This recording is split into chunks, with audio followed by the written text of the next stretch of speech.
In Latte Veritas, Jubilee episode for the 9th of October 2006, episode 50. Stephen Lewis. Caitlin McJanet. Terry McJanet. Evan Bongasoni. John Parker. John Verhoeven. And hi everyone. I guess firstly I'd like to thank the beautiful girl down in Adelaide. What's her name? Bernadette. Bernadette, if you're listening, I loved your overview of the show. Really good. Now today's subject is Jack Straw, as we've all heard, a British MP, has sort of raised the bar again with the women wearing the full burqa, covering their face so you can just see their eyes, and he's said that when they come into his office he would like them to remove the burqa because he finds it confronting, and he feels that they're running a parallel sort of group in society. So I put it to the floor. Well, John Howard said it's confronting, that was his word, and I think it is confronting. I think if somebody comes up to you with their face completely concealed behind a mask, that is, I mean, I don't know whether that makes it right or wrong, but I don't think you can complain that someone says it's confronting. We're the same swim group that wear goggles and a swim hat every morning, aren't we? Yes. Right, but we all know we don't walk into a shop or deal with our doctors or MPs. Well, I'm not confronted by it at all. I think the thing is, when in Rome, we do what the Romans do. So if we go to their country, we respect it. Yes. We cover up, we make sure our women have no pressure. If they're in our Western countries and they want to be here, they should also respect it. It's intimidating for us, albeit that they're exactly. religion. I think if someone came for an interview or a meeting, it'd be like leaving their helmet on. Yeah. Now, a few years ago, you would take that off. Okay, a few years ago, a highway patrol officer in New South Wales was departmentally charged because he wore his sunglasses while writing a member of the public a ticket. And that was actually, so there you go. Yeah. That member of the public found it offensive that the guy kept his glasses on, for God's sake. Caitlin, what would it be like at school if somebody turned up wearing the full burqa? It wouldn't bother me. Sorry? It wouldn't bother me. Really? Not at all? Not at all. Why? That's interesting that Well, it's different though.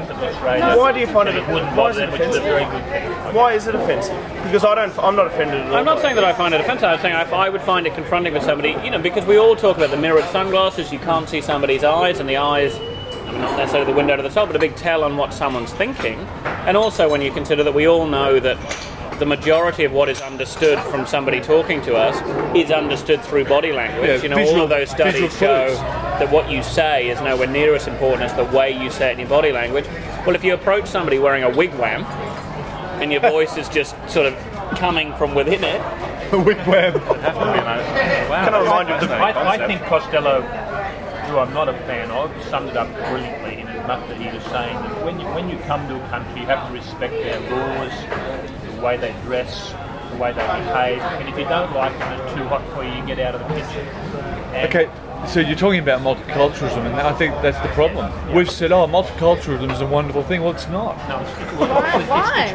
Because we're saying you can do what you like in this country, and I think, no, you shouldn't do what you like. that's right. We've They're got not breaking any laws. That's right. Well, they should be. It's a courtesy. To set up, to come to somebody else's country and say, look, I really like the idea of your country, provided I can school my children in my language, not your language. I have no intention of learning your language, following your laws, or integrating in any way with it. Why the hell have you come? Well, do you, We're do you- just using It's us. got nothing to do with their dress. That's what about the subjugation of women? I mean, how do women's libbers feel about it? I mean, it's a thing where it's not in the Quran. I did a bit of research this morning, and there's a verse in the Quran where one of Muhammad's great friends told the woman to cover her face, and she said that God has made me beautiful and I'm not going to wear it. And that's something out of the Quran. But I mean, do you have a problem with the hijab, like just a headscarf? It doesn't bother me. I don't No, know the slightest. that doesn't bother me at all. I'm a great hat wearer. Yeah, but It's just the full burqa. When I was the in full Bangkok burqa. recently, there was a family with 3 girls in the family, full burqas, and sure they sit in the 120-degree heat for 2 hours of breakfast, but they can't eat. But that's You their can't eat choice. with a burqa. And I think it's confronting. Do we know it's their choice? Anyway, we're talking about that. That's okay. But what I'm talking about is They don't wear it when at in a home. workplace situation, right? A workplace situation where you're having meetings or an interview, and you're saying, please take off your helmet or take off your burqa, so we can talk. So we can talk catchphrases. Are burqas allowed in Burq? And that's Can I five. just remind people That's of the the five. vilification law? That's 5 minutes of our Jubilee episode 50. If you'd like to issue a fatwa, you can do it to info@breakawaycontent.com.